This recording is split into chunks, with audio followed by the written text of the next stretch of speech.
Eu sou o professor Osvanildo Alves e você está no canal Conversas Matemáticas. Muito obrigado pela sua presença.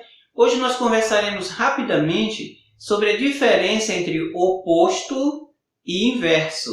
Muita gente faz confusão aí entre esses conceitos porque em matemática há uma diferença aí. É claro que na nossa língua cotidiana a gente pode utilizar essas ideias com alguma confusão, né? Quase como se fossem sinônimos, mas em matemática há uma diferença bem interessante. Primeira coisa, o oposto de um número é este número com sinal negativo. Como exemplo, se eu quiser o oposto de 2, eu sei que o 2 é mais 2, então com preciosismo aí matemático eu poderia escrever menos mais 2. Só que eu leria o oposto de mais 2, que vai dar, então, menos 2. Aí você tem que lembrar daquela reta numérica, que tem o zerinho lá no meio. Para um lado ficam os números positivos, para o outro os negativos. Outro exemplo seria o oposto de 3. Quem seria o oposto de 3? É o 3 com esse menos aí na frente. Eu poderia pensar também no oposto de mais 3. Ora, pensando na reta numerada, o número que está também a 3 casas de distância do zero, mas do outro lado da reta é o menos 3. Então, o oposto de mais 3 é menos 3. Você já percebeu que o oposto está relacionado àquela ideia de módulo, né? Que diz respeito à distância que o número está do zero. E é interessante pensar também nessa ideia de oposto quando você pensa em números como o oposto de menos 3. Quem seria o oposto de menos 3? Ora, é o menos 3 com o sinal trocado. Então, é claro que o oposto de menos 3 é mais 3. Em suma, se você quer o oposto de um número, basta você trocar o sinal dele. Ou ainda, se você quiser analisar a reta numerada, é você trocar a posição dele na reta, mantendo a distância dele até o zero.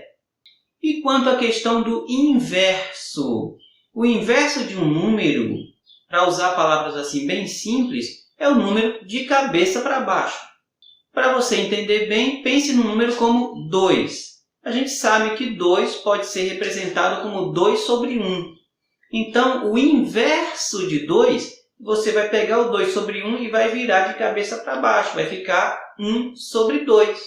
Um outro exemplo, se eu quisesse o inverso de 2 terços. Eu vou pegar essa expressão, essa fração, e vou virar. E eu terei, então, que o inverso de 2 terços é 3 sobre 2. Enquanto o oposto de um número é denunciado pelo sinal de menos na frente desse número, o inverso é denunciado por um expoente negativo, que é o expoente menos 1. Sendo assim, se eu quiser o inverso de 2 terços, eu escrevo 2 terços elevados a menos 1, e então eu terei 3 sobre 2 elevado a mais 1, ou só o 3 sobre 2. E se eu quiser o oposto de 2 terços, eu vou escrever apenas menos 2 terços. Percebe então que há uma diferença em matemática entre oposto e inverso. O oposto, então, é indicado pelo sinal de menos antes do número, ou pela troca do sinal do número. Já o inverso, você vai manter o sinal, só que você vai girar o número. Para consolidar essa conversa, eu vou te dar mais alguns exemplos. Se eu quiser, por exemplo, o oposto de menos 5 quartos, eu vou escrever menos, abrir o parêntese, menos 5 quartos. Como é o oposto, eu vou então trocar o sinal dos 5 quartos. Vai virar mais 5 quartos. Então, o oposto de menos 5 quartos é mais 5 quartos. Continuou aí o 5 sobre 4, mas a gente trocou o sinal. É como então que eu tenha mudado a posição desses 5 quartos na reta. Antes ele estava na região dos negativos, menos 5 quartos. Agora ele foi para a região dos positivos, mais 5 quartos. Por outro lado, se eu quisesse o inverso de menos 5 quartos, eu escreveria no parêntese, né? Menos 5 quartos elevado a menos 1.